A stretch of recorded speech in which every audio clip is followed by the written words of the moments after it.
Full பேப்பரை கேட்டேன் இல்லைனாக்கா ஜூம்ல இருந்து எடுத்துக்கோ. ஜூம்ல வந்தாரு, காலைல ஃபுல்லா இருந்தாரு, ஒரு ஜாயின் பண்ணாரு. கேட்டுக்கலாம்.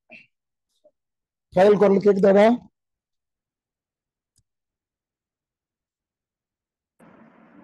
ஐயா கேக்குதுங்க ஐயா. இப்ப வந்து நாம செகண்ட் பேப்பரோட இன்னொரு கொஸ்டினை பார்க்க போறோம். அதாவது நம்ம 2 செட் ஆஃப் கொஸ்டின்ஸ் போட்டிருக்கோம். அதனால ஒரு 3/4 மணி நேரம் நம்ம இந்த கேள்விகளை பார்ப்போம். இது எல்லாத்தையும் ஷேர் பண்ண போறோம். இப்ப பாத்தீங்கன்னா, குறுந்தொகையில் காணப்படும் தலைவி கூற்று பாடல்களின் தனிச்சிறப்பினை விளக்குக. குறுந்தொகையில் காணப்படுகிற தலைவி கூற்று பாடல்கள் நம்ம முன்னாடி சொல்லியிருக்கோம். எந்தெந்த இந்த 25 பாடலுக்குமே நம்ம ரெடி பண்ண வேண்டிய விதம் எப்படின்னு கேட்டீங்கன்னா, நம்ம என்ன முதல்ல தலைவி கூற்று பாடல்கள் எது எதுன்னு சொல்றேன், அதை முதல்ல குறிச்சுக்கோங்க. தலைவி கூற்று பாடல்கள் மொத்தமாக 3, 2, 5, 3, 8, 3, 11 பாடல்கள் இருக்கு. தலைவி கூற்று பாடல்கள் 11 பாட்டு இருக்கு குறுந்தொகை. எதுன்னு தெரிஞ்சுக்கிட்டோமா போதும், விடை எழுதுறது ரொம்ப ஈஸி. முதல்ல எது நம்பர் குறிச்சுக்கோங்க. முதல்ல குறிஞ்சியில வந்து 3, 13, 25. குறிஞ்சியில 3, 13 and 25. 3, 13 and 25, 3, 13, 25. முல்லையில இருக்கிற 2 பாடல்கள் தான் பாடத்திட்டத்துல இருக்கு. 2மே தலைவி கூற்று பாடல் தான், 21, 24. மருதத்துல எதுவும் கிடையாது. ஏன்னா மருதத்துல வந்து 1 பரத்தை கூற்று பாடல், இன்னொன்னு தோழி கூற்று பாடல், இன்னொன்னு தோழன் தலைவன் கூற்று பாடல். அதனால கிடையாது. அடுத்தது மருதத்துல எதுவும் கிடையாது.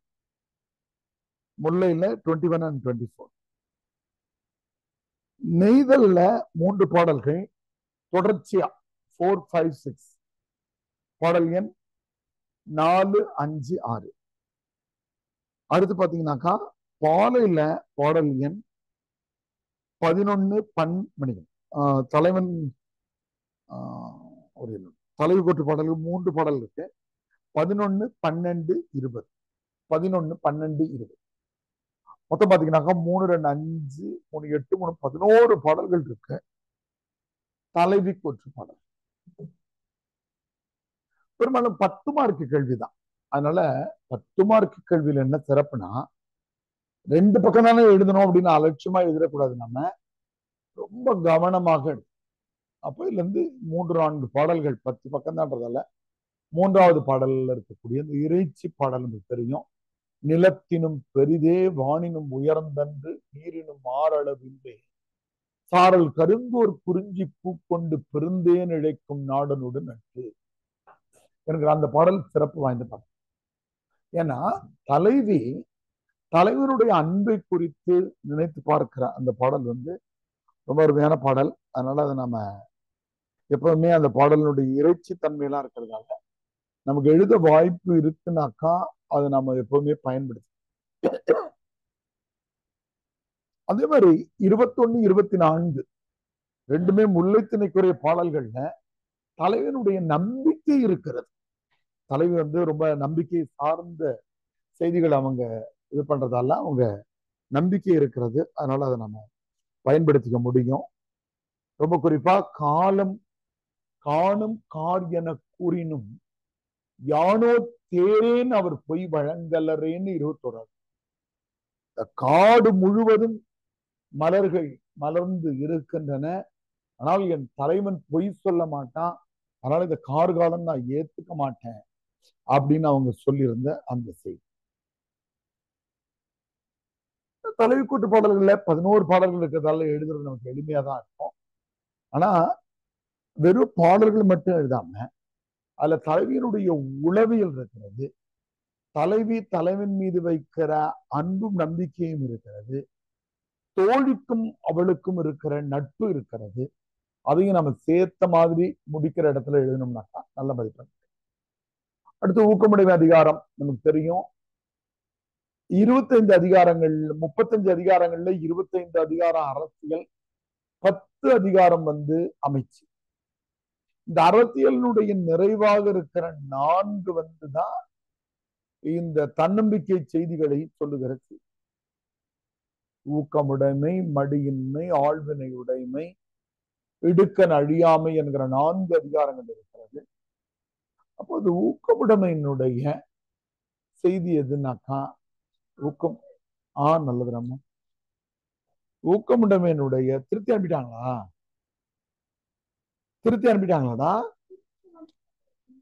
பாத்துட்டாங்களா? பார்த்துட்டு கொஞ்சம் அனுப்புங்க சார், நீங்க ஷேர் பண்றது. மதியானம் ஏன்னா இப்போ ஒரு 1 மணி நேரம் கேப் விட்டு மறுபடியும் அப்போ ஊக்கமுடைமை வந்து ஊக்கம், உள்ளம் உடைமை, உடைமை பொருள் உடைமையின் இல்லாது நீங்கி விடும் திருவள்ளுவர். மனதுல நீ ஊக்கமுடையவனாக இருந்தாதான் உங்ககிட்ட ஏதோ ஒண்ணு இருக்குன்னு அர்த்தம். பொருள் உடைமை ஒண்ணு வேலைக்கு ஆகாது சொல்லுகிற செய்தியில வந்து ஊக்கத்தை குறித்து அவர் வந்து எல்லா விதத்திலையும் நாம இந்த 4 அதிகாரம் அதை குறித்து பேசியிருக்கிறாரு.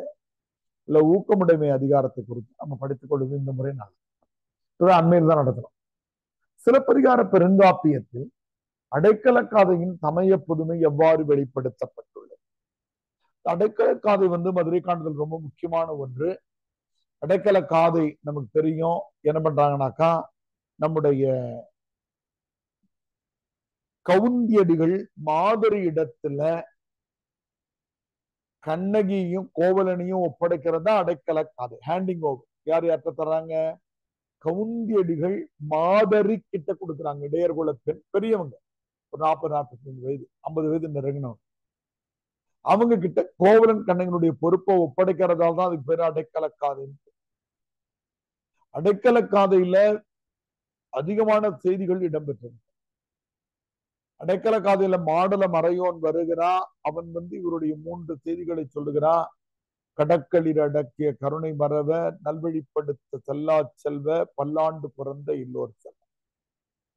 அது இல்லாம நன்றி உணர்வு அடிப்படையில மணிமேகலைக்கு பெயர் வச்ச செய்தியை சொல்றான். அதற்கும் வெளியில நமக்கு வந்து தானம் பெறுவருடைய நன்மைகளை சொல்வதற்காக கவுந்தியடிகள் குரங்குக்கை வானவன் கதையை சொல்ற. ஆனா கேள்வி என்னன்னா, சமய பொதுமை. அப்போ எல்லா மதங்களை சேர்ந்தவர்களும் அங்க இருக்கிறாங்களா? செக்யூலரிசம் இருக்கிறதா என்பதா இந்த கேள்வி. அப்ப அதுக்கான விடை எழுதணும். அப்ப என்ன எழுதணும்? மணிமேகலை என்ற தெய்வம் புத்த மதத்தினுடைய தெய்வம். மாதவிக்கு மகள் பேர் மணிமேகலைன்னு வச்சோம். அந்த மணிமேகலா தெய்வம் அந்த இந்து மதத்திலையும் வரும், புத்த மதத்திலையும் வரும். அப்போ புத்த மதத்தை சேர்ந்த ஒரு தெய்வத்தினுடைய பெயர் வைக்கப்படுகிறது. சமண மதத்தை சார்ந்த கவுந்தியடிகள் இவங்களுக்கு பொறுப்பெடுத்து போறாங்க. வைணவத்தை வழிபடுகிற மாடல மறையோன் பற்றி இந்த கதைகளை சொல்றாரு. பின்னாடி ஆத்தீபகத்தின் மீது பெரும் பிடிப்புடையவனாக இருக்கிற கோவலன் இந்த 3 பேருக்கும் யானையை அடக்குகிற போதும் சரி, அந்த அம்மாவை வளர்க்கிற போதும் சரி, ஒருத்தர் நல்வழிப்படுத்துறதுக்காக தொகை தர்ற போதும் சரி, எந்த அடையாளமும் இல்லாமல் உதவுகிறார். அதுல ஒரு பார்ப்பன இனத்தை சேர்ந்தவர் இருக்கிறார் அப்படின்னு பார்க்கிறோம். அடைக்கலக்காதையில செக்யூலரிசம், மதச்சார்பற்ற தன்மை இருக்கிறது. அதை தான் நம்ம இங்க எழுதுறோம். கும்பகர்ணன் இதே படலத்தில் வீடனுடைய பண்பு நலன்மை. பொதுவா இந்த தலைப்புகள் தான் முக்கியம். அவன் என்னது? பாசம் உள்ள தம்பி. ராவணனை விட்டு விலகி வந்தாலும் அவன் மீது அன்போடு இருக்கிறான். அவனை கொன்னிடக்கூடாதுன்னு நினைக்கிறான். என் மக்கள், உன் மக்கள், அவனுடைய மக்கள் எல்லோரும் உயிரோடு இருப்பார்கள் என்று விரும்புகிறான். இந்த கும்பகர்ண வதைப்பள்ளத்தில் வெளிப்படுகிற அவனுடைய பண்பு நலன் எதுனாக்கா, அவனுடைய விவாதத்திறன். ஒரு செய்தியை சொல்லுகிற போது அதற்கான ஆற்றல் மிக்க ஆதாரங்களை எடுத்து வைக்கிறான். ரொம்ப குறிப்பா குமரன் ஏன் இந்த அணிக்கு வரலாம் சொல்லுகிற போது 2 வாதங்களை வைக்கிறான். ஒன்று, பரசுராமன் தனது தாயையே கொன்றான் என்ற செய்தியையும், இன்னொரு புராண செய்தியையும் அவங்க எடுத்து வைக்கிற செய்தியை பாருங்க. அடுத்ததாக அறம் சார்ந்தவனாக இருக்கான். பிறன்மனை நோக்குதலுக்கு கூட இருக்கக்கூடாதுன்னு தெளிவாக திட்டமிடுக. அதற்கும் அடுத்ததாக பார்த்தீங்கன்னா அவன் ஒற்றை அறிந்து கொள்ளுகிறான். கொஞ்சம் முன்னாடிதான் ராவணனுடைய அவையில கும்பகர்ணன் அறிவுரை சொல்லி அவன் கேட்கலன்றத 2 முறை கூறினான், 2 முறை சொன்னான்னு விடன் தெரிஞ்சிருப்பான். நம்ம அடைப்புக்குறிக்குள்ள கூட படிச்சோம். அவனுடைய ஆற்றல், அறிவாற்றல், அவனுடைய வீரம், தெளிவான முடிவு, நெகோசியேஷன்ல தெளிவா பேசுவான்.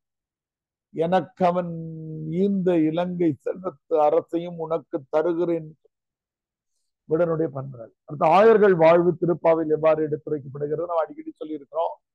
அங்க இருக்கிற மாடுகள், கன்று மேய்க்கிற காட்சிகள், பால் கறக்கிற காட்சி, வள்ளல் பெரும் பசுக்கள், அந்த வள்ளல் பசு கறந்ததால வீடு சேராகி இருக்கிற நிலை, மாடுகளை வேற யாராவது பிடிச்சிட்டு போயிட்டாங்கன்னாக்கா அந்த மாடுகளை மீண்டும் கவர்ந்து வருவதற்காக சண்டையிடுகிற ஆற்றல் மிக்கவர்களாக ஆயர்கள் இருக்கிறாங்க.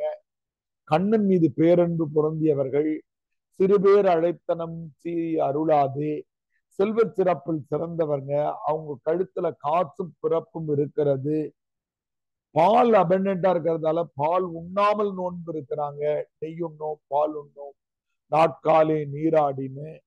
இவர்களை காப்பாற்றுவதற்காக தான் கண்ணன் கோவர்தன மலையை தூக்கினார்.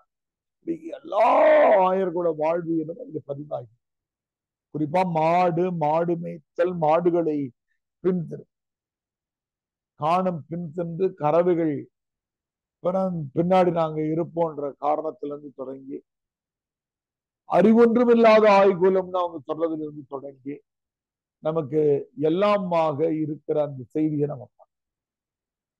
அடுத்ததாக பாண்டியன் அறிவுடை நம்பிக்கை பிசிராந்தையார் கூறிய அறிவுரை தெரியும். பாண்டியன் அறிவுடை நம்பிக்கை பிசிராந்தையார் கூறிய அறிவுரை என்பதில் நம்ம குழம்பிடக்கூடாது. பிசிராந்தையார் எழுதிய 2 பாடல்கள் நமக்கு பாடத்திட்டத்தில் இருக்கிறது இல்லையா? பிசிராந்தையார் எழுதின 184வது பாடலும் பிசிராந்தையார் எழுதினதுதான். முடி ஏன் நரைக்கல் என்ற பாடலும் பிசிராந்தையார் எழுதின பாடல் தான். நம்ம எப்பவுமே பிசிராந்தையார்னா முடி நரைக்காத பாடலையே நினைச்சிருக்கோம். யாண்டு பலவாக நரையில ஆகுதல், ஆனால் காய் நெல்லறுத்து கவலம் கொளினே என்கிற அந்த வரி விதிப்பு பாடல் இருக்கிற யானை புக்க புலம் போல, அதுவும் பிசிராந்தையார் எழுதினது. அதனால இது போன வினாவிலேயே பேசியிருக்கோம். போன வீடியோவில் ஒரு காய் நெல் அறுத்து சின்ன நிலப்பரப்பில் இருக்கிற அந்த நெல்லை அடித்து தூற்றி நாம தந்தோம் அப்படின்னாக்கா அது ஒரு சின்ன நிலப்பரப்புல உள்ளது யானைக்கு பல்லாண்டுகளுக்கு வரும். ஆனா பெரிய நிலப்பரப்புல உள்ளதை யானையை இறங்கி விட்டுட்டோம்னா வாய் புகுவதனினும் கால் பெரிது கடுக்கும். வரி விதிப்பை பெற்ற அறிவுரை சொல்லியிருக்கிறாங்க. கூடுதலா மதிப்பெண் பெறதுக்கான வழி என்னன்னா 2020 என்னமோ நம்முடைய ஒன்றிய நிதியமைச்சர் நிர்மலா சீதாராமன் இந்த புறநானூற்று பாடலை பயன்படுத்தினார்னு எழுதுனா நமக்கு மதிப்பெண் கிடைக்கும். நம்முடைய நோக்கம் மதிப்பெண் வாங்குறது தான் இல்லையா? அதனால அது விட்டுறக்கூடாது, மதிப்பெண் வாங்குறது. இளங்கோடிகள் காட்சிப்படுத்தும் மதுரை நகரின் அமைப்பு ரொம்ப இன்ட்ரெஸ்டிங்கான கேள்வி இது. மதுரை நகரின் அமைப்புனா அந்த 7 வீதிகள் மட்டும்தான் மதுரை நகரனுடைய அமைப்புன்னு நினைச்சிடக்கூடாது. செல்வர் அரசர் வீதி, எண்ணன் கலையோர் வீதி, ரத்தினக்கடை வீதி, பொன் வீதி, கூல வீதி, அறுவை வீதி, இந்த மாதிரி வருகிற இன்னொன்னு அங்காடி வீதி. இந்த 7 வீதிகள் மட்டும்தான் நம்ம நினைச்சிடக்கூடாது. முன்னாடியே மதுரை நகரனுடைய கட்டமைப்பு புறஞ்சேரி இருத்த காதையிலேயே ஆரியில் போருழந்து எடுத்த ஆரையில் நெடுங்கொடி வாரல் என்பன போல் மறித்து கைகாட்டவிலேயே அங்க ஒரு கோட்டை இருக்கிறது, அதுக்கு மேல கொடி பறக்கிறது, வைகை ஆற்றிலிருந்து படகுல போறாங்கன்ற செய்தி சொல்லப்பட்டிருக்கு. கோவலன் ஊர்காட் காதையில போகும்போது சுருங்கை வழியா போனா, இப்ப இருக்கிற மாதிரி சவ்வே வழியா போனா அப்படிங்கிற விஷயம் அங்க பேசப்பட்டிருக்கு. மட்டுமல்லாமல் கோவலன் இறந்த பிறகு ஊர் சூழ்வரிக்கு வருகிற போதும் கூட அந்த ஊரினுடைய தெருக்களுடைய அமைப்பு பேசப்பட்டிருந்திருக்கிறது. மட்டுமல்லாமல் கொலைக்களக்காதையில பொற்களனுடைய குடிசை, இந்த வீட்டினுடைய திண்ணை, இந்த மாதிரி விஷயங்கள்லாம் பேசப்பட்டிருக்கிறது. அம்மா நெருப்பு வச்சுட்டு போகும்போது நம்முடைய மதுராபதி தெய்வம் வர்ற வரையில அந்த அகன்ற வீதிகளும் ஆயர் வீதிகள் தனியாக இருந்தது என்ற செய்திகளும் கிடைக்கிறது. ஊர்கான் காதையை மையமா வச்சு எழுதுங்க. ஆனால் மற்ற காதைகளிலேயும் கிட்டத்தட்ட ஊர்கான் காதையிலிருந்து தொடங்கி முடிவடைகிற கட்டுரை காதை வரையில ஆங்காங்கே மதுரையை பற்றிய குறிப்புகள் இருக்கின்றன. ஒண்ணு அந்த தெரு அல்லது ஆயர் வீதிகள், அங்கிருந்து ஆடு மாடுகள், அந்த சந்திப்புகள், இதெல்லாம் இருக்கிறது. அதையும் சேர்த்து மாணிக்க வாசகர் தன் அவல நிலையை நீக்கல் விண்ணப்பத்தில் எவ்வாறு வெளிப்படுத்துகிறார்? அவலம்னா என்ன? செல்ஃப் பிட்டி, தானே வருந்துகிற செய். தான் எதற்கு வருந்துகிறார்? புலனின்பத்தால் பாதிக்கப்பட்டிருப்பதா எழுதுகிறார். எல்லாருக்கும் புலன்கள்னா என்ன? மெய், வாய், மூக்கு, கண், செவி. நான் சொல்லியிருக்கேன். இந்த ஐந்து எப்படி அழைக்கிறது? இந்த ஐந்தும் மலைகள் மாறி இருந்து என்னை தாக்குது. இந்த ஐந்தும் 5 தலை பாம்பு போல என்னை தாக்கும். அப்படி ஓமைகளை அவர் சொல்லிக்கிட்டே வர. மட்டுமல்லாமல் பெண்ணின்பத்தில் தான் விழுந்து கிடப்பதை மானன்ன நோக்கியர் வலையிற்பட்டுன்னு சொல்றார். அப்போ தன்னுடைய துயரங்களை அவர் எவ்வாறு வெளிப்படுத்துகிறார்னா, சொற்களின் வழியாக வெளிப்படுத்துகிறார், உவமைகளின் வழியாக வெளிப்படுத்துகிறார், படிமங்களின் வழியாக வெளிப்படுத்துகிறார். நமக்கு இன்னொன்னு தெரிஞ்சது, தன்னை தாழ்த்தி கொள்ளுகிற வகையிலேயும் வெளிப்படுத்துகிறார். பாடலே கடையவன் என்று தொடங்குகிறது. நாயேன், சிறியேன், கள்ளேன் அப்படின்ற வார்த்தைகள். குறிஞ்சி திணையில் கபிலர் உணர்த்தும் செய்திகளை குறுந்தொகை வடிவினர். ரொம்ப முக்கியமான கேள்வி இது. இந்த முறை தேர்வு எழுதுகிற பிள்ளைகள் இந்த வீடியோவை நீங்க இரவு பார்க்கறதா சொல்லியிருக்கீங்க. மறக்காமல் இந்த கேள்வியை புரிஞ்சுக்கணும். ஒருத்தவர் 2 பேரு நேரடியாக உட்காந்து கவனிக்கிறீங்க. உங்களுக்கு நான் சொல்லக்கூடிய செய்தி என்னன்னா, கபிலர் பாடல்கள் 3 பாடல்கள். இதெல்லாம் கபிலருடைய பாடல்கள். நமக்கு 25வது பாடல் கபிலருடைய பாடல். வேரல் வேலி வேர்கோட் பலவின் என்று வருகிற பாடல் கபிலருடைய பாடல். கேள்வி சரிதானு பாருங்கம்மா. 12வது பாடல் மாசர கழிய யானை போல. 11, 12 பாருங்கம்மா. இந்த 3 பாடல்கள் கபிலர் பாடல்கள் இருக்கு. குறுந்தொகையில் இருக்கிற 25 பாடல்கள்ல 3 பாடல்கள் கபிலர் எழுதின பாடல். 2 பாடல் ஔவையார் எழுதின பாடல் இருக்கு. 2 பரணர் பாடல் கிடைக்கும்.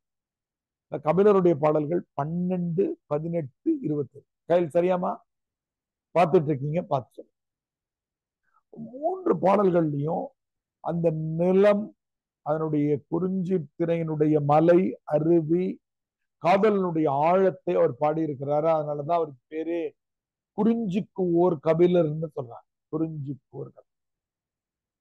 கும்பகர்ணன் செஞ்சோற்று கடன் கழித்த செம்மல். போனதுல கேட்டிருந்த அதே கேள்வியை நம்ம கேட்டிருக்கிறோம். செஞ்சோற்று கடன் என்றால் என்ன என்பதை குறித்து கும்பகர்ண வதைப்படலத்திலே ஒரு பாடல் இருக்கிறது. ஒருத்தரின் முன்னம் சாதல் உண்டவர்க்கு உரியதம்மா. யார் உணவு கொடுத்தாங்களோ அவளுக்கு துயரம் வருகிற போது அவர்களுக்கு முன்னாடி உயிர் விடுறதுதான் செஞ்சோற்று கடன். செஞ்சோற்று கடனை முன்னாடியே தொடங்கிடுறாரு. போருக்கு போகும்போதே நான் சாவன் சொல்லிட்டு கிளம்புகிறேன். அதனால உங்களுக்கு அந்த செய்திகள் ரொம்ப முக்கியமான வினாக்கள். நீர்கோல வாழ்வை நச்சு நெடிது நாள் வளர்த்து பின்னை போர்க்கோலம் செய்து விட்டார்க்கு உயிர் கொடாது அங்கு போகேன் என்கிற பாடல் செஞ்சோற்று கடனை விளக்குங்கிற பாடல்ல ரொம்ப முக்கியமான பாடல். நான் இறந்து விடுவேன் அவர் சொல்றார் பாருங்க. இதெல்லாம் செஞ்சோற்று கடன். பாவை நோன்பினுடைய நெறி அதனால் பெரும் பயன்கள். பாவை நோன்பு எப்படி இருக்க வேண்டும் என்பது 2வது பாடலும். அப்புறம் ஆங்காங்கே தூயவர் தூயவேன்னு வர்றதெல்லாம் பாவை நோன்பு இருக்க வேண்டிய முறைகள், அதனுடைய பயன்கள். மழை பெரிய பயன், பொது பயன் மழை, தனிப்பயன்கள் நல்ல செல்வம், வருத்தமும் நீங்கி திருத்தக்க செல்வமும் சேவகமும் யாம் பாடி வருத்தமும் தீர்ந்து மகிழ்ந்தேலோர் எம்பாவாய்ன்னு சொல்லலாம். அவ்வாறு இந்த பாடலுடைய பயன்கள் பேசப்பட்டிருக்கின்றன. பயன்கள்ல பொது பயன்கள் தான் சிறப்பு வாய்ந்தவை. மழை குறித்து பேசியிருக்கிறாங்க, எல்லோருக்கும் செல்வ வளம் இருக்கும். தனிப்பயன்கள்ல ஆயர்குல பயன்கள்னு கடைசியாக 3 பாடல்களை வைக்கிறாங்க. அறியாமையால உன்னுடைய பெயர் சொல்லி அழைத்தோம், நீ மறந்து விடக்கூடாது, என்னை கோபப்படக்கூடாது. நாங்கள் என்ன பண்ணோம்? அறிவு குறைபாட்டால் பெயர் சொல்லி அழைத்தனம் சீறி அருளாதே, சிறுபேர் அழைத்தனமும் சீறி அருளாதே அப்படின்னு ஆயர்பாடி சிறுவர்கள் வேண்டுகிற செய்திகளும் இருக்கு. அடுத்து இலக்கிய நயத்துல பெரியோரை வியத்தலும் இளமே, சிறியோரை இகழ்தல் ஒரு எழுத்துப்பிழை இருக்கு. சிறியோரை இகழ்தல் அதனினும் இளமே என்பது உலக சிறப்பு வாய்ந்த யாதும் ஊரே யாவரும் கேளீர்களுடைய கடைசி வரி. சமூக சிக்கலுக்கு தீர்வுகளை சொல்லுகிற மிக அருமையான வரிகள் அது. நம்ம விட பெரியவர்கள் யாரையும் பார்த்தா விவேகப்படக்கூடாது, உங்களுக்கு தெரியும். அதை விட ரொம்ப முக்கியம், அதனினும் எது முக்கியம்னா நம்மளை விட யாரும் மட்டம்னு நினைக்கக்கூடாது. வயதிலேயோ அறிவிலேயோ பொருளாதாரத்திலேயோ நிறத்திலேயோ உயரத்திலேயோ நம்மளோட மட்டம்னு யாரும் நினைக்கக்கூடாது. அதனால ரொம்ப முக்கியமான பாடல். யாதும் ஊரே யாவரும் கேளீர் பாடலை எழுதும் போது எல்லா வரிகளும் நமக்கு தெரிஞ்சிடும். ஆனால் இருக்கிற படிமம் தான் ரொம்ப முக்கியம். மின்னோடு வானம் தன் துளி தலையி ஆனாது கல் பொருதி இறங்கும் மல்லல் பேர் யாற்று நீர் வழிப்படுவோம் புனைவோல் அப்படிங்கிற ஒரு பெரிய மழை நீரில் ஆற்று நீரில் சிக்கி கொண்ட தெப்பம் மாதிரி வாழ்க்கை. வண்ணச்சீரடி மண்மகள் அறிந்திலல் என்பது அறிந்திலல்னு போட்டிருக்கணும், அது ஒரு எழுத்துப்பிழை மாற்றணும். அறிந்திலல் அப்படின்னா பூமாதேவி கண்ணகனுடைய கால பார்க்கலன்னு. இது கவுந்தி அடிகள் மாதரை கிட்ட அடைக்கல காதையில சொல்றாங்க. ஏன் அப்படி சொல்றாங்கன்றதுக்கு 3 குறிப்புகள்னு நம்ம ரெகுலர் பேட்ச்ல சொல்லியிருக்கோம். ஒண்ணு, பெரிய செல்வந்த குடும்பத்தில் மாநாயகனுடைய மகளாக இவள் பிறந்தவள் என்பதால் வண்ணச்சீரடியை அறிந்திருக்கவில்லை என்பது செல்வ குறிப்பு. 2வது வருத்தத்திற்குரிய குறிப்பு என்னன்னா, கடைசி 15 நாளா அவர் நடந்து வந்ததால அவருடைய கால்கள்ல புண் இருக்கிறது, அழகான திருவடிகளை பார்த்ததில்லை என்பது 2வது குறிப்பு. 3வது குறிப்பு ஒன்று இருக்கிறது. அது என்னன்னா இறைச்சி குறிப்பு. அவள் வீடு தாண்டாதவள், படிதாண்டா பத்தினின்னு சொல்றோம் இல்லையா? இன்னைக்கு ஃபெமினிஸ்ட்ல ஒத்துக்க மாட்டாங்க, ஆனா அன்னைக்கு அந்த குறிப்பையும் அம்மா வச்சு சொல்றாங்க. இந்த 3 குறிப்புகளையும் வைத்துதான் கவுந்தியடிகள் அப்படி சொல்லிட்டு அவங்க கிட்ட அவங்கள ஒப்படைக்கிறாங்க. அன்னை ஒப்பாய் எனக்கு அத்தன் ஒப்பாய் என் அரும்பொருளே. இது நீத்தல் விண்ணப்பத்தில் இடம்பெற்றிருக்கிற வரிகள். எனக்கு நீ தாயை போன்றவன், அத்தன் என்றால் தந்தையை போன்றவன். பாடல் சிறப்பு வாய்ந்த பாடல்னு சொல்லிருக்கிறோம். உன்னை ஒப்பாய் உவமிக்கின் சிவபெருமானை வேறு யாரோடும் ஒப்பிட முடியாது, அவரோடு மட்டும்தான் ஒப்பிட முடியும். மின்னலை போன்றவன், மின்னையொப்பாய் என்று சொல்ற இடத்துல எனக்கு தாயும் தந்தையுமாக இருக்கிறவன் சிவபெருமான் என்ற வரிகள். அடுத்து செக்ஷன் பிக்கு வருவோம். நாம சொன்ன மாதிரி செக்ஷன் ஏல மொத்தம் 7 புத்தகம் தான் இருக்கு, 2 ரிப்பீட் ஆயிருக்கு. பார்ப்போம். குறுந்தொகையில மேல ஒரு கேள்வி நாம கேட்டிருக்கிறோம். அடுத்தது குறிஞ்சி திணையில் கபிலர் உறுத்தும் செய்திகள், 2 குறுந்தொகை. புறநானூர்ல 2 இருக்கு பார்க்கிறோம். புறநானூர்ல பாண்டியன் அறிவுடை நம்பிக்கை பிசிராந்தையார் கூறிய அறிவுரை, 2வது நமக்கு இங்க பெரியோரை வியத்தலும். புறநானூர்ல 2 வந்துருச்சு. சிலப்பதிகார பெருங்காப்பியத்தில் நமக்கு அடைக்கல காதையை கேட்டோம். இப்போ வண்ணச்சீரடி மண்மகள் அறிந்திலல் 2 சிலப்பதிகாரம். அடுத்ததாக நமக்கு கும்பகர்ணம் வதைப்படல வீடனுடைய பண்பு நலன் கேட்டோம். கீழே அவருடைய சிஞ்சோற்று கடன் மறுபடி கேட்டோம், கம்பராமாயணத்துல 2. அடுத்ததாக திருப்பாவையில மேல ஒன்று கேட்டோம், கீழே பாவை நோன்பனுடைய நெறிய. அடுத்த புத்தகம் பார்த்தீங்கன்னாக்கா நமக்கு சிலப்பதிகாரத்துல இளங்கோடிகள் காட்சிப்படுத்தும் மதுரை கேட்டோம். அடுத்தது வண்ணச்சீரடி, அந்த சிலப்பதிகாரத்துல அதை நம்ம கேட்டோம். சிலப்பதிகாரத்துல 3 கேள்விகள் கேட்டோம். அடுத்தது மாணிக்க வாசகருடைய நீத்தல் விண்ணப்பத்திலிருந்து அந்த கேள்வியும் கீழே அன்னையொப்பாய் அத்தனொப்பாய் நீத்தல் விண்ணப்பத்துல கேட்டோம். இப்ப 7 நூல்கள்ல இருந்தும் நாம அந்த செய்திகளை 2 அல்லது 3 எடுக்கிறோம். சிலதுல ஒரு கேள்வி. அடுத்ததாக கண்ணனை தந்தையாக கருதி பாரதியார் கூறுவன யாவை செக்ஷன் B ல 10 புத்தகம் இருக்கிறது. 14 கேள்விகள் இருக்கு. அடுத்த ஒரு 20 நிமிடத்துல நம்ம இதை முடிச்சுட்டு அப்புறம் ஒரு சின்ன பிரேக் விட்டு மீண்டும் நம்ம 3 மணிக்கு முதல் தாள் தொடர்ச்சியா பார்த்துருக்கோம். 3ல இருந்து 5 மணிக்கு 2 முதல் தாள் கேள்விகள். கண்ணனை தந்தையாக கருதி பாரதியார் கூறுவன யாவை? கண்ணன் என் தந்தையில, கண்ணனை அவங்க அப்பா பாரதியார் பைத்தியன்னு சொல்வார். பெரிய பணக்காரன், கவிதையெல்லாம் எழுதுவான், ஆனாலும் சில நேரம் பைத்தியம் அடிக்கடி தோன்றுவது உண்டு அப்படின்னு எழுதுவார். ஏன்? அவன் நல்லது செய்தவங்களை அதிகம் சோதிப்பான், அதனால பைத்தியம் அப்படின்னு பாரதியார் சொல்றார்.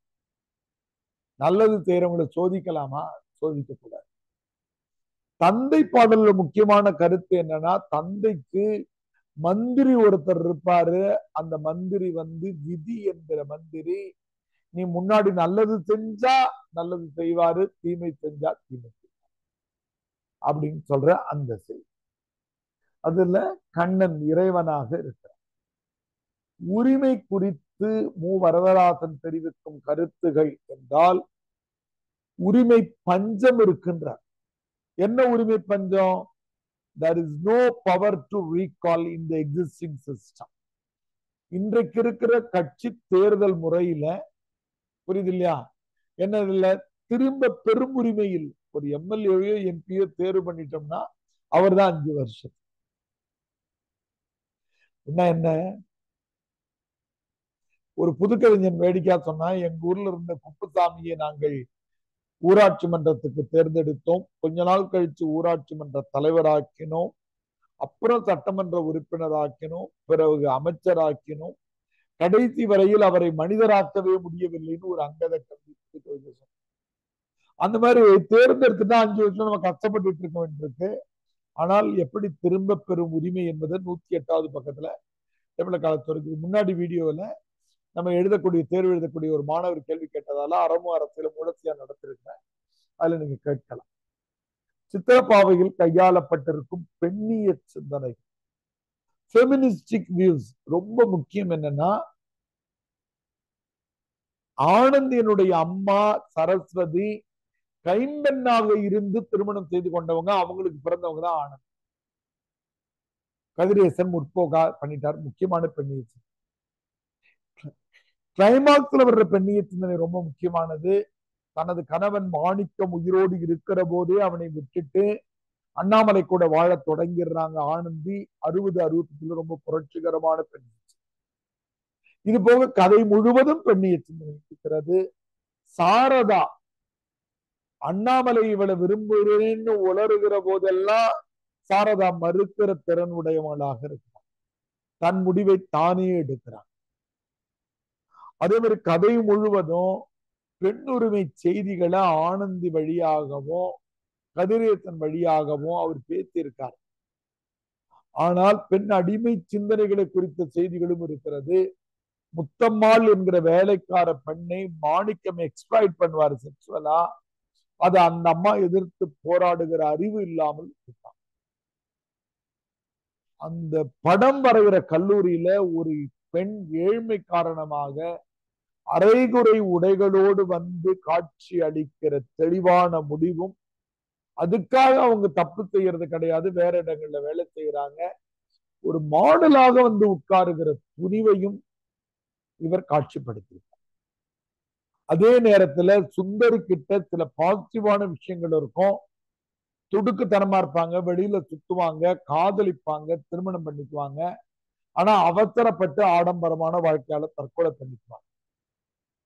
அப்போ சிதம்பரமேசரின் மனைவியாக இருக்கிற மீனாட்சி அம்மாள் தண்டபாணியனுடைய மனைவி, மாணிக்கத்தினுடைய அம்மாள் செல்லத்தம்மாள், ஆனந்தனுடைய பாட்டியா இருக்கிறவங்க இப்படி எல்லார் கோணத்திலையும் அணுகுனீங்கன்னாக்கா பாசிட்டிவாக சில விஷயங்களையும் பெண்ணிய கோணத்துல எதிர்மறையான சில விஷயங்களையும் இருக்கு. இது எல்லாத்தையும் தொகுத்து எழுது. அடுத்தது யாருக்கும் வெட்கமில்லை நாடகத்தில் மதங்களை கடந்த குடும்ப நலன்கள் ராவுத்தர் கேரக்டர் பேஸ் பண்ணி கேட்கப்படுகிறது. ராவுத்தர் என்ன பண்றாரு, இந்து மத செய்திகளை பின்பற்றுகிற அப்பாதுரை, ராஜலட்சுமி, மூத்த பையன் பேர் என்ன சுந்தரம், அடுத்த பையன் பேர் என்ன சிரிக்காம சொல்லணும் வேணு இல்லையா, இந்த 4 பேர் சார்ந்த குடும்பத்துல ராவுத்தர் நட்போட இருக்கிறாரு. என்ன பண்றாரு, அவங்க குடும்பத்துல உரிமை எடுத்துக்கிறார். சுந்தரம் வேணுகோபால் தவறு செய்கிற போது அடிக்கிறார். வேணுகோபால் அடிப்பாரு, சுந்தரத்தை பெல்ட்டால் அடிப்பார். அந்த அம்மா கிட்ட சொல்லுவாரு, உங்க குடும்பத்துக்கு நான் ஒரு நாய் மாதிரி. கதை முழுவதும் அந்த குடும்பத்து மீது பேரன்பு மிக்கவராகவும் அந்த குடும்பத்துக்குள்ள வந்திருக்கிற பிரமிளா யாருன்னு விசாரிச்சு அறிஞ்சுக்கிட்டு சரியான வழியை காட்டுறவராகவும் ராவுத்தர் இருக்கிறாரு. மதங்களை கடந்த அன்பு காட்டப்பட்டது. இந்து மதத்தை சேர்ந்தவர்களா இருக்கிற ரங்கநாதனும் சாமியாரும் ஆணை மணாலன்னு பேரை மாத்திக்கிட்ட கஜபதியும் வந்துட்டு போறாங்க என்பதை விட ராவுத்தர் அந்த வீட்டுக்கு வந்துட்டு போறாங்கன்றது அந்த கதையினுடைய மையம். அதனால மதங்களை கடந்த அன்பு அதுல பேசுறது. இது முத்தப்பட்டன் எழுத்துப்பிழை இருக்கு. முத்துப்பட்டனுடைய நாட்டுப்புற பாடல் வழக்காறுகள் அதுல பேசப்பட்டிருக்கிறது. நாட்டுப்புற வழக்குகள்னு முத்துப்பட்டன் கதையில கடைசியாக வட்டார வழக்குகளை தந்திருப்பாரு. இஞ்சி பிஞ்சி என்ற வார்த்தையிலிருந்து தொடங்கி ஏத்தன் என்ற வார்த்தையிலிருந்து எவ்வளவு சொற்களை அவர் பயன்படுத்துகிறாரோ அதெல்லாம் வட்டார வழக்குன்னு பேரு. அந்த சொற்கள் எது எதுன்னு 20-25 வழக்குகளை கண்டுபிடிக்கலாம், எளிதுதான். ஆனா ஆய்வு தான் முக்கியம். இப்படி வட்டார வழக்குகளை பயன்படுத்துகிற போது கதையில நம்பகத்தன்மை ஏற்படுத்துது. காலையில கூட நம்ம வகுப்புல பேசும்போது சொன்னோம், நான் போயிட்டு வரேங்க வீட்டுக்கு, வினைத்தாள் எழுதுனா என்ன பண்ணுவோம், நான் போய் விட்டு வருகிறேன்னு எழுதுவேன். ஆனா உண்மையா பேசும்போது என்ன பண்ணுறேன், நான் போயிட்டு வரேன். நீங்கள் சாப்பிட்டு விட்டீர்களான்னு எழுதுவோம். ஆனா கேட்கும்போது என்ன கேட்போம், நீங்க சாப்பிட்டீங்களா? அப்போ முத்துப்பட்டன் பிராமண இனத்தை சேர்ந்தவன், வாழப்பகனுடைய பிள்ளையாக இருக்கிற பொம்மக்கா திம்மக்கா சக்கிலி இனத்தை சேர்ந்தவங்க. இவங்க பேசும்போது தெலுங்கு கலந்த மொழி இருக்கும் அல்லவா, அதை அவர் எழுதியிருக்கிறத நம்ம பார்க்கிறோம். அதனால வட்டார வழக்கு தன்மையால அந்த கதையில நம்பகத்தன்மை ஏற்படுகிறது. நம்பகத்தன்மை காரணமாக கதையில் ஈடுபாடு வருகிறது என்ற செய்தியும் சேர்த்து எழுதினாதான் வட்டார வழக்குல முழு மதிப்பெண் தரும். கி ராஜநாராயணன் போன்றவர்களோ, இன்னைக்கு சாகித்ய அகாடமி விருது பெற்றிருக்கிற ஜோடி குரூஸ்ல இருந்து நம்முடைய பூமணி போன்றவர்களுடைய நாவல்லையோ சோதர்மனுடைய நாவல்லையோ இந்த வட்டார வழக்கு தன்மை அதிகமாக இருக்கும். அதையும் 2-3 வரிகள் குறிப்பிடலாம். அப்பதான் அதுல மதிப்பெண் கிடைக்கும். குடும்ப விளக்கு போற்றுகிற தாய்மையின் உயர் பண்புகள் நம்ம சொல்லிருக்கிறோம். தாய்மைனாலே அந்த இலக்கியத்துல நாம எழுத வேண்டியது, அந்த பூ பந்து தூக்கி போடுவான், அடுத்து வெறும் இதழ மட்டும் குழந்தை மேல தூக்கி போடும்போது எடுக்கிறான் இல்லையா, அந்த காட்சி தான் முக்கியம். ஆனால் குடும்ப விளக்குல 5-6 தாய்மார்கள் வராங்க. யார் யாரு? மணவழகனுடைய அம்மாவா தங்கத்தினுடைய மாமியாரா வர்ற அந்த பாட்டி விருந்தோம்பனுடைய சிறப்புகளை சொல்றாங்க. கதையினுடைய தலைவியா வருகிற தங்கம் காதல் திருமணத்தை ஏற்றுக்கொண்டு பிள்ளைகளுக்கு திருமணம் வச்சு 100 வயது வரையில வாழறாங்க. அடுத்ததாக திருமாவரத்தினுடைய மனைவியாக வருகிற மலர்குழலி, அவங்கதான் நகைமுத்துனுடைய அம்மா, அவங்களுடைய தாய்மை பேசப்பட்டது. நாம சொன்ன காட்சி வேடப்பன் நகைமுத்துக்கு வருகிறது. நகைமுத்தினுடைய தாய்மையின் சிறப்பு. குறிப்பு என்னன்னா, இந்த குழந்தை அமிழ்தம்மை இந்த கதை முடிகிறப்ப 5-6 வயது தான் காட்டுவாங்க. பின்னாடி இதுல காட்ட மாட்டாங்க. முதியோர் காதல்ல மக்கட்பேர்ல 5 வயது வரையில காட்டுவாங்க. அந்த குழந்தை கூட அவங்க அப்பாவுக்கு சோறு வீட்டுகிற போது தாயாக மாறிடுச்சுன்னு சொல்லுவாங்க. அப்போ பொதுவா அந்த மலர் தூக்கி எரிந்திர காட்சியில தாய்மையின் சிறப்பு கண்டான், தாய்மைக்கு வணக்கம் சொன்னான் இருக்கு இல்லையா, அதுதான் சிறப்பு விடை எழுதுறதுல. ஆனா இந்த 5 பெண்களை பத்தியும் சேர்த்து எழுதலாம். அவங்களுடைய விருந்தோம்பல், காதலை ஏற்றுகிற திறன், தனி கொடுத்தனை இது ஏற்றுகிறது, தன்னுடைய கணவன் குழந்தைகள் மீது வைக்கிற அன்பு, சமைக்கும் போது குடும்பத்தையே பார்த்து கொண்டு சமைக்கிற பாங்கு, அதெல்லாம் சேர்த்து எழுதினா முழுமையான மதிப்பு. இந்த முறை மெயின் செய்கிற பிள்ளைங்களுக்காக நான் பேசிட்டு இருக்கேன். மறக்காம இந்த வீடியோவை பாருங்க. நல்ல சிறுகதைக்கு சான்றாக தவறுகள் குற்றங்கள் அல்ல. நம்ம தவறுகள் குற்றங்கள் நல்ல சிறுகதைனா என்ன? ஒரு ஃப்ரேம் வச்சுக்கணும். நல்ல தொடக்கம், கதை திருப்பங்கள், அதுக்கப்புறம் பாத்திரங்களுடைய இது, உளவியல் சார்ந்த செய்திகள், நல்ல உரைநடை, நல்ல உரையாடல், நல்ல வசனம், அறம் சார்ந்த முடிவு, வாசகனுக்கு ஈடுபாட்டை தூண்டுகிற வரையில் கதை வகையில். தவறுகள் குற்றங்கள் அல்ல. நாகராஜன் என்கிற 50 வயது மேனேஜர் கேடல்ல இருக்கிறவர் 22 வயதாகிற தெரசா என்ற பெண்ணுக்கு இதழ்கள்ல முத்தம் கொடுத்துடுறார். அதெல்லாம் உதடுகள் சிவக்க உதட்டு சாயம் கலைந்துன்னு எழுதுறார். அப்போ அந்த கதை எடுத்த உடனே சஸ்பென்ஸா இருக்கு. அப்புறம் தான் அவர் முத்தம் கொடுத்துட்டாருன்னு தெரியுது. அப்புறம் தான் மன்னிப்பு கடிதம் கேட்கிறாரு. நடுவுல கண்ணையா யாருன்றதை அறிமுகப்படுத்துறாங்க. கண்ணையாவுக்கு தவறான பழக்கத்தை சொல்லி கொடுத்த நாகராஜன் தான் சொல்றாரு. மன்னிப்பு கடிதத்தை டைப் பண்ண சொல்லி தெரசா கிட்ட சொன்னதுக்கு அப்புறம் அந்த பொண்ணு டைப் பண்ணி அதனுடைய கடிதத்தை எடுத்து வருது. அப்புறம் அந்த பொண்ணு இவரை மன்னிக்குது அப்பா மாதிரின்னு. இவர் போயிட்டு வீட்டுக்கு திரும்பி வர்ற கண்ணையாவை மன்னிக்கிறாரு. அப்ப சிறந்த சிறுகதைக்கான இலக்கணத்தை தவறுகள் குற்றங்கள் அல்ல கதை தாங்கின. சிறந்த தொடக்கம், சிறந்த பாத்திர படைப்புகள், சிறந்த படிமங்கள், சிறந்த உரையாடல், நல்ல உளவியல், அறம் சார்ந்த முடிவு, வாசகனுக்கு நாம் யாரையும் மன்னிக்கலாம் என்ற உணர்வையும் மற்றவங்க கிட்ட மன்னிப்பு கேட்பது தவறு இல்லை என்ற உணர்வையும் அந்த கதை தோற்றுவிக்குது. அதனால திறமை. வாசகனுடைய பங்களிப்பு இல்லாம எதையுமே முடிக்கல. பாவேந்தர் உருவப்படத்தை திறந்து வைத்து அறிஞர் அண்ணா ஆற்றிய பேருரையின் பண்பாட்டு சிறப்பு. அப்ப எதெல்லாம் பண்பாடுகள்? தமிழ் பண்பாட்டினுடைய சங்க இலக்கியங்கள், குறுந்தொகையிலிருந்து அவர் பேசுற விதத்திலிருந்து தொடங்கி இடையில விதியினுடைய கோட்பாட்டை தமிழர்கள் நம்பக்கூடாது என்ற செய்தியிலிருந்து, ஜாதி மதங்களிலிருந்து வெளியில வரணும்னு அவர் சொல்றதிலிருந்து, மூட நம்பிக்கைகள்ல போய் மகாமகம் போன்றவற்றுக்கு எழுந்திடக்கூடாதுன்னு சொல்றதிலிருந்து, தமிழர்களுடைய காதல் பண்பாடு எப்படி இருந்தது, கொடை பண்பாடு எப்படி இருந்தது என்றதிலிருந்து, ராமனுடைய வீரத்தை பாராட்டாமல் சேரன் செங்குட்டனுடைய வீரத்தை பாராட்டும் சொல்றதிலிருந்து, அது முழுச ஒரு பண்பாடு இருக்கு. பாசிட்டிவான செய்திகளும் இருக்கிறது, நெகட்டிவாக சொல்லி இது மாற வேண்டும்னு சொன்ன. ரெண்டுத்தையும் புரிஞ்சுக்கிட்டோம்னா அந்த கேள்வி எழுத முடியும்.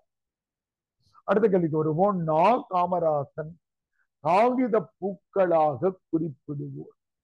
உங்களுக்கு தெரியுது யார் காகித பூக்கள்? திருநங்கைகளை சொல்ற 2வது கதை இல்லையா? சந்திப்பிழை போன்ற சந்ததி பிழை நாங்கள், பூத்த உயிர் கல்லறை நாங்கள், மூங்கை ஒரு பாட்டிசைக்க முடவன் அதை எழுதி வைக்க, முடவன் கை எழுதியதை முழு குருடர் படித்ததுண்டோ, மூங்கையனின் பாட்டானோ முடவன் கை எழுத்தானோ முழு குருடர் படிக்கின்றார் அப்படின்னு எழுதினார். காகித பூக்களாக யார சொல்றாரு? திருநங்கைகளை சொல்றாரு. பெரிய கேள்விகளாக இருக்கிற போது நீங்க என்ன பண்ணலாம்னு கேட்டீங்கன்னா அதற்கான விடைகளை சொல்லலாம். சொல்லுங்கம்மா. ஹலோ, வணக்கம்.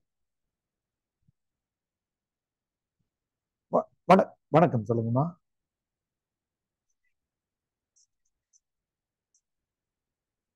ஆமாமா, டெஸ்ட் போயிட்டு இருக்குமா? இன்னைக்கு ஈவினிங் டிஸ்கஷன். உங்க பேர் என்னமா? காயத்ரி. இப்போ ஜூம் லிங்க் அனுப்பியிருக்காங்கல்லம்மா, இருக்காமா? அது இப்ப அனுப்பியிருக்காங்களே இன்னைக்கு டிஸ்கஷன், அதுல ஜாயின் பண்ணுங்க. ஈவினிங்ல இருந்து நம்ம இது பண்ணிக்கலாம். இது சும்மா இந்த முறை மெயின் செய்து உங்களுக்கு. நீங்க வாங்க, நம்ம ஈவினிங் எப்படி கிளாஸ் ஜாயின் பண்றத ஒரு 20 நிமிஷம் கழிச்சு. நல்லதுங்கம்மா. ஜூம்ல முடிஞ்சா ஜாயின் பண்ணுங்க, முடியலன்னா நான் ஒரு 20 நிமிஷம் கழிச்சு. அப்போ நமக்கு டெஸ்ட் பேட்ச் ஜாயின் பண்றதுக்காக ஒருத்தவங்க விசாரிக்கணும். அது ரெகுலர் பேட்ச் பசங்க டெஸ்ட் பேட்சை கரெக்டா பயன்படுத்தினா தான் மிரட்டிட்டே இருக்கு. காகித பூக்கள்னு குறிப்பிடும்போது 5 மார்க் கேள்வியா கேட்டாங்கன்னா மத்த அடித்தட்டு மக்களை பத்தி பேசுறாருல அதை பத்தி அவர் எழுதலாம். பிச்சைக்காரர்களை பத்தி, குடிகாரர்களை குறித்து, விபச்சாரிகளை குறித்து இவங்க எல்லாம் பேசுறாங்களே அதையும் சேர்த்து எழுதலாம். அப்பதான் நல்ல மாதிரி பண்ணுவாங்க. யாருக்கும் வெட்கமில்லை நாடகத்தில் வெளிப்படும் நகைச்சுவை. நகைச்சுவைனா அங்கதம், அது 2 வகையா நம்ம பிரிக்கலாம். பொதுவான நகைச்சுவைகள் இருக்கின்றன, இன்னொன்னு அரசியல் சார்ந்த நகைச்சுவைகள் இருக்கு. கேக்கு வெட்டினா மூக்குல வேர்க்கிற மாதிரி வருது என்கிற அந்த செய்திகளும், கஜபதி என்ற பெயருக்கு யானை மணாலன் அவர் மாத்திக்கிட்டார் என்ற செய்தியும் பொதுவான நகைச்சுவைகள் கொஞ்சம் இருந்துகிட்டே இருக்கு. அது இல்லாமல் அரசியல் சார்ந்த நகைச்சுவைகள், இது அண்ணன்களுடைய காலம் கிடையாது, தம்பியினுடைய காலம்னு சொல்றது. இன்னைக்கு பொய் சொல்றவங்க எல்லாம் அண்ணா சமாதிக்கு போயிட்டு வராங்கன்னு சொல்றது. வழிக்கு விழுவோரை வாழ வைக்கும் கழகம்ன்றது தமிழ்லயே சொல்ல தெரியாம தன்னுடைய பையன் காதலிக்கிறான்னு தெரிஞ்ச உடனே அதை எதிர்க்கிற கஜபதி ஆணை மணாலனுடைய பாத்திரம். நீதி அரசர்களே தவறு செய்யறாங்கன்னு சொல்ற கோர்ட்டு காட்சி. டிரைவர்ட்ட சொன்னா போதும் இன்னைக்கு இருக்க இதை மாத்திரலான்றது, பப்ளிக் ப்ராசிக்யூட்டர் ஆகலான்னு சொல்றது. இப்ப 2 பிரிச்சுக்கிட்டு இந்த விடையை எழுதணும்னா, ஒண்ணு பொதுவான நகைச்சுவைகள், நான் தான் கணவன்மா அவர் மனைவின்னு அப்பாதுரை பிரமிளா கிட்ட சொல்லுவார். அந்த மாதிரியான விஷயங்கள்லாம் நீங்க சேர்த்து ரொம்ப அழகா எழுத. நாட்டுப்புற பாடல் வழி வெளிப்படும் கிராமிய பண்பு நலன்களை விவரிக்க. இது இன்ட்ரெஸ்டிங்கான ஃபர்ஸ்ட் பேப்பர் கொஸ்டின். செகண்ட் பேப்பர்ல இப்படி போட்டாங்கன்னா என்ன பண்ணணும்ன்றதுக்காக நம்ம போட்டிருக்கோம். பிள்ளைகள் இந்த மாதிரி மெயின்ஸ் எழுதுறவங்க கவனிக்கணும். 2 புத்தகத்தையும் சேர்த்து எழுதணும். செகண்ட் பேப்பர்ல கேட்டாங்கன்னா முத்துப்பட்டன் கதையையும் எழுதணும், மலையறிவையும் எழுதணும். போட்டான்னு கேள்வி. சில நேரங்கள் இப்படி கேள்வி போட்டான்னா நீங்க பச்சை காலில் போய் உட்காந்துட்டு ஐயா ஃபர்ஸ்ட் பேப்பர் கேள்வி இங்க போட்டாங்க, அதுக்கு நம்ம ஃபுல் மார்க் போட்டுருவாங்க அப்படின்லாம் நினைச்சிடக்கூடாது.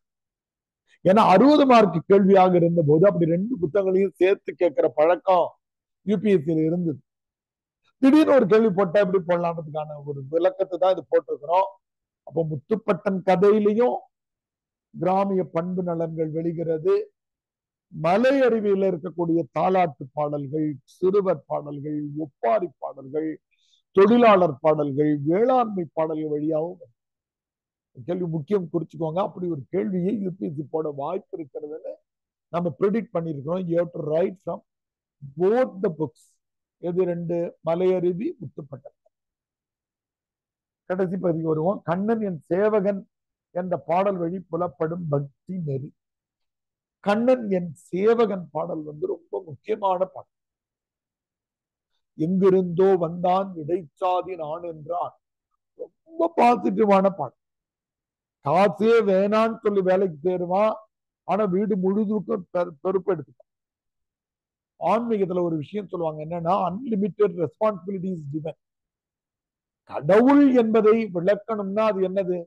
எல்லையற்ற பொறுப்புணர்வு தன்மைக்கு பேர் தான் கடவுள். கடவுள் நீங்க பாக்குறீங்க, நான் பிரிலிம்ஸ் எழுதணும்ன்றீங்க, இல்லவா பிரிலிம்ஸ் எனக்கு தெரியாது ஏன்னு சொல்லிட்டு அவர் கடவுளை ஊத்திப்பீங்களா? எங்க அம்மாவுக்கு உடம்பு தெரியலையா, சரி பண்ண கடவுளே. இல்லப்பா மருத்துவம் எனக்கு தெரியாது, அலோபதினான்னு சொன்னா ஒத்துப்பீங்களா? அப்ப கடவுளை நம்ம எப்படி எடுத்துக்கிறோம்? எல்லாத்துக்கும் பொறுப்பெடுத்துக்கிறது பேர் தான் கடவுள்.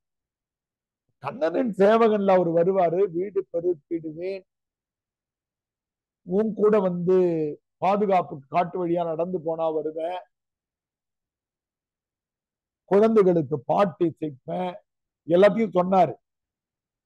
ஆனா அந்த பிறகு என்ன பண்ணாரு? வீதியும் சேர்த்து பெருக்கிறார். வீடு பெருக்குகிறான், வீதி சுத்தம் ஆக்குகிறான், தாதியர்த்தம் குற்றம் இல்லாம அடக்கு.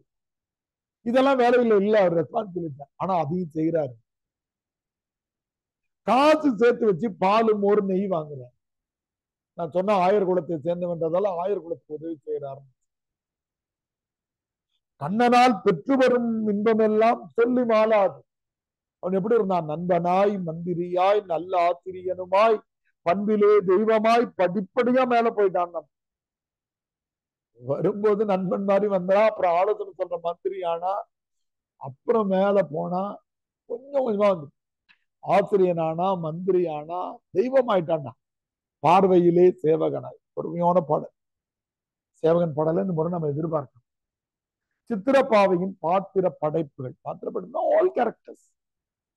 அண்ணாமலை, ஆனந்தி, கதிரேசன், சிதம்பரம் மேஸ்திரி, மீனாட்சி அம்மாள், தண்டபாணி, சாரதா என்கிற தோழி, மாணிக்கம் என்கிற எதிர்மறை கதாபாத்திரம், ராஜசேகர் என்ற மாடர்ன் ஆர்டிஸ்ட், கருணாகரன் என்கிற அந்த தொழில் செய்கிற இடத்துல இருக்கிறவரு, சரவணன் கலை பத்திரிகை நடத்துறவரு, அவருடைய அண்ணன் ஆறுமுகம், வேலைக்காரன் வேலையா, அவங்களுடைய மகள் முத்தம்மாள், இப்படி கதை பாத்திரங்கள் கதை முழுவதும் இருக்கு. இறந்து போன சரஸ்வதி, சிதம்பரமேத்தினுடைய கொழும்பு முதலாளின்னு அறியப்படுகிற கதிரேசனுடைய மாமனாரு, அந்த பாட்டியா இருக்கிற மாமியாரு, இப்படி இந்த கதை முழுவதும் அந்த கல்லூரியுடைய முதல்வராய் இருக்கிறவரு, இப்படி சின்ன சின்ன கதாபாத்திரங்களா வந்துட்டு போற பிச்சைக்காரி, மாடலா வந்து உட்கார்ற அந்த பெண்ணு, இப்படி இந்த கதை முழுவதும் உங்களுக்கு வந்து கதாபாத்திரங்களை உயிரோட்டமாக அகிலன் அமைச்சிருக்கிற முறை, கதை அப்படியே சுழல் என்பதாக பாசிட்டிவிட்டி இல்லாம நெகட்டிவிட்டி. எல்லாரும் பாசிட்டிவா அமைக்காம மாணிக்கத்தினுடைய வில்லன் தனம், அவருடைய பொருள் சேரும் ஆர்க்கைக்கு இரையாகி போய்விடுகிற சிதம்பரம் மேஸ்திரி, நல்லவராக இருந்தாலும் காத்து தேர்ப்பதான் வாழ்க்கைன்னு நினைக்கிற தண்டபாணி, நல்லவங்களாகவே இருந்தாலும் காசு காசுன்னு ஆடம்பர வாழ்க்கைக்கு பின்னாடி ஓடி போய் தற்கொலை பண்ணி கொள்கிற சுந்தரி, தன்னுடைய கணவன் சம்பாதித்த வீட்டை விட்டு தந்து விடக்கூடாதுன்னு நினைக்கிற நம்முடைய மீனாட்சி அம்மாள், இப்படின்னு கதை முழுவதும் வணிக நோக்குடைய செய்திகள் இருக்கு. இன்றைய கடைசி முத்துப்பட்டனுடைய பாத்திர படைப்பு. யார் வெளியில் நிக்கிறது? முத்துப்பட்டனுடைய பாத்திர படைப்பு குறித்து. முத்துப்பட்டன் பார்ப்பன இனத்தை சேர்ந்தவனானாலும் மனிதநேயம் உடையவனா இருக்கிறான். தருக்கங்கள்ல திறந்தவனா இருந்து அண்ணன் கூட சண்டை போடுகிறான். சாதி அடையாளங்களை துறந்து விடுகிறான். பெண்களுடைய உருவத்தை பார்க்காமல் அவருடைய இசை உணர்வை வச்சு காதலிக்கிறான். அந்த இனத்திற்கே உயிர் விடுகிற அளவுக்கு வருகிறான். வீரம் மிக்கவனாக இருக்கிறான். மறைந்திருக்கவனாலதான் வீழ்த்தப்படும். அப்போ முத்துப்பட்டனுடைய மனிதநேயம், அவனுடைய கலைத்திறன், அவனுடைய போர்த்திறன், தனது அண்ணன்களை மன்னிக்கிற குணம், நேர்மையாக இருக்க வேண்டும் அம்மா கிட்ட இருந்து விலகினது, சாதி அடையாளங்களை துறந்தது, 40 நாளுக்கு வாய்ப்பு கொடுக்கிறாரு ஒரே நல்லவன். அதனால இந்த முறை இந்த கேள்வி நாம் எதிர்பார்க்கிறோம் என்று சொல்லி மீண்டும் ஒரு நாள் முகாம்ல இது ஒரு சின்ன இடைவேளை. மணி இப்ப வந்து 2:05 ஆகிறது. மீண்டும் நம்ம ஒரு 3:30 மணிக்காக மீண்டும் சந்திப்போம். கயல்வெளிமா கவனிச்சுங்களாமா? 3:30. நடுவில் உங்களுக்கு எதுவும் சந்தேகங்கள் இருந்தா வாட்ஸ்அப் வழியா அனுப்பலாம், அல்லது ஜாயின் பண்ணிட்ட பிறகு கூட போடலாம். அந்த கேள்விகள் நம்ம பேசுவோம். 3:00 நம்ம என்ன பண்ண போறோம்னா ஃபர்ஸ்ட் பேப்பருடைய கேள்விகள். அதனால செகண்ட் பேப்பர்ல இந்த கேள்விகள் தான் வருகிறது. இல்லை சின்ன எழுத்துப்படைகளை மாற்றி ஒரு கேள்வி மட்டும் நான் மாத்தலாம்னு நினைக்கிறேன். அதை மாத்திட்டு நான் உங்களுக்கு பதிவிடுறேன். மீண்டும் சந்திக்கலாம். கேள்வி வேற எதுவும் இல்லையம்மா? ஐயா வேற எதுவும் இல்லைங்க ஐயா. நல்ல ஆஃப்லைன் பிள்ளைகளும் நம்ம மீண்டும் 3:30 சந்திக்கலாம். நீங்க போய் டீ குடிச்சிட்டு வரலாம். 3:30 வரும்போது ஒரு டீ வாங்கி. நன்றி, மகிழ்ச்சி.